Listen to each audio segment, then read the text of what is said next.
కాలపు కథ చెబుతా. ఆ వీరుడి కథ చెబుతా. వీరుడి కథ.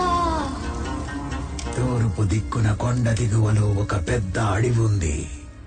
స్వచ్ఛమైన మనసెరిగిన ఆదివాసీల బలగంతో పచ్చదనం నిండిన గంధపు నేలది. ఉన్నట్టుండి ఆ అడవిలోని పెద్ద మంట చెలరేగి గట్టిగా అరిచింది.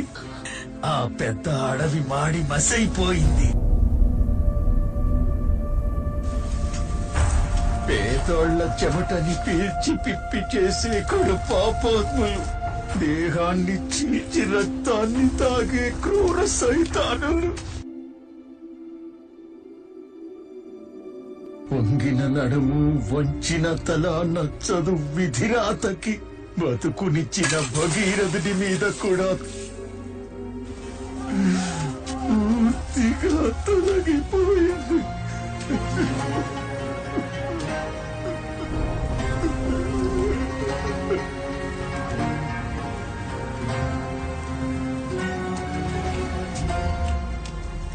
అయితే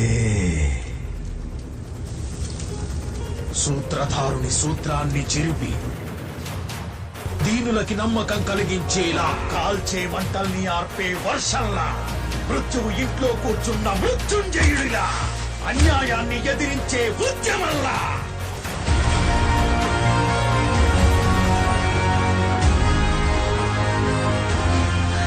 చావుని చూశాడు కాలి కింద ధూళిలాగా, చావుని ధిక్కరించే సుల్తానులాగా,